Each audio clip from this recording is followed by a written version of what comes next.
Malaria is one such parasite that outsmarted humanity.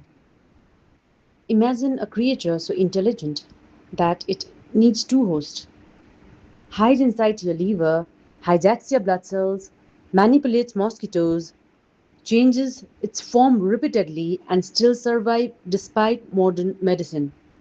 That creature is not from science fiction. It is the malaria parasite. So, welcome to the fascinating world of malaria. Suppose a student in your hostel suddenly develops high fever, chills, sweating, body pain, weakness. Initially, everyone thinks probably it must be a viral fever, but inside his bloodstream, a microscopic war is happening. Red blood cells are exploding, parasites are multiplying, and the body is desperately trying to survive. That is malaria. Why is malaria so fascinating? Some microbes infect one place. I mean, most microbes infect one place. But Plasmodium behaves like a trained criminal mastermind. It enters silently, hides in the liver, attacks blood cells, and then escapes immunity and uses mosquito as transport vehicles. Very few parasites are this sophisticated. So the main villain is Plasmodium. Malaria is caused by protozoan parasites called Plasmodium, and the main species are Plasmodium vivax, Plasmodium falciparum, Plasmodium malariae, Plasmodium ovale, Plasmodium knowlesi, and among them all, Plasmodium falciparum is the most dangerous. It can block blood vessels in the brain and cause cerebral malaria. And the real assassin is the female Anopheles mosquito. Only the female mosquito spreads malaria because she needs blood meals for her egg production. So, next time you hear a mosquito buzzing at night, remember it may be carrying one of the deadliest parasites in history. The parasite's master plan. The malaria parasite has a brilliant survival strategy. It divides its life into two worlds, human body and mosquito body. But why? Because one host alone is not enough for its reproduction. Because one host alone, as I told you, is not enough. It first enters into the human body in stage 1, and an infected mosquito bites a person. And then, as it bites a person, it injects the sporozoites that are the fast, slender, infective forms. But interestingly, they do not stay in blood for long. Instead, they rush to the liver. Why the liver?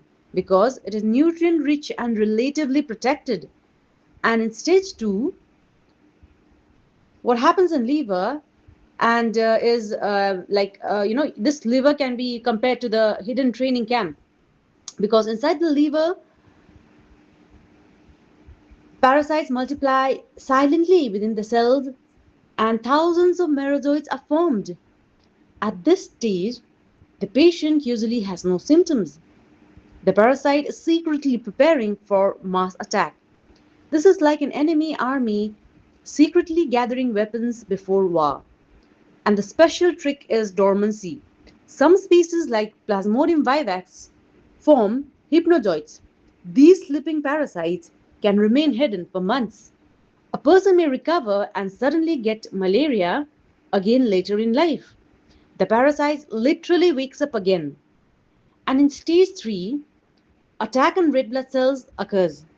Now comes the dangerous phase, because merozoites invade RBCs. Inside RBCs, they grow through stages: ring form, trophozoid, seasoned. Finally, the RBC burst. And this is the key moment. Why does fever occur? When these RBCs burst, parasites are released, toxins enter blood, immune reactions start, and this produces fever, chills, and sweating.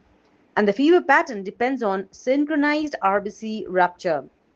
That is why malaria often comes periodically. Think about this, a parasite smaller than a cell can coordinate timing, invade specific tissues, evade immunity, and synchronize destruction of blood cells.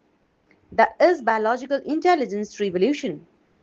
Why is Plasmodium falciparum dangerous, unlike other species?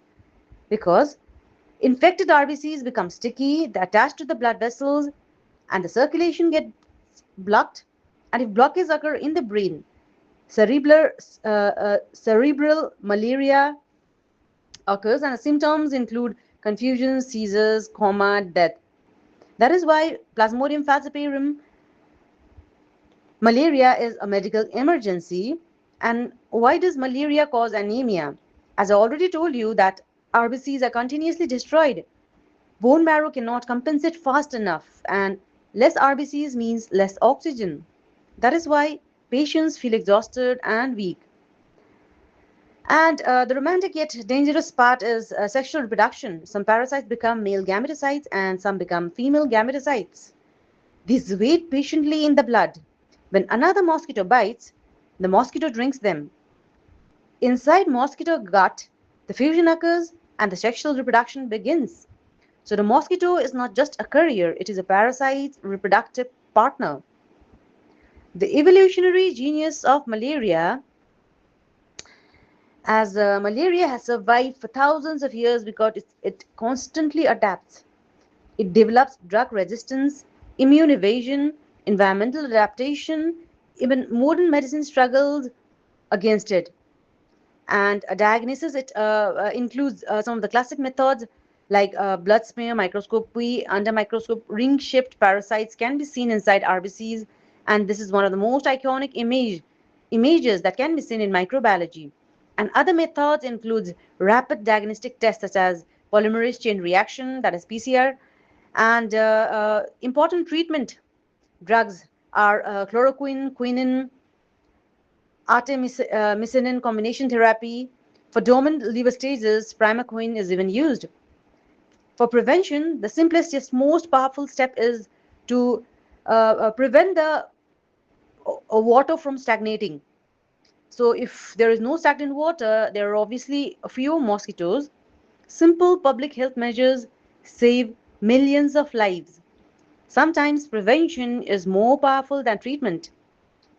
Interesting biological concepts that is hidden in malaria is malaria helps us understand that host parasite interaction, immune response, evolution, drug resistance, vector biology, cellular invasion. So malaria is not just a disease chapter, it's a complete biological story. So a thought for the student can be like a human build cities, satellites, artificial intelligence, and supercomputers. Yet, a tiny parasite carried by a mosquito still kills people every year. Nature constantly reminds us size does not determine power.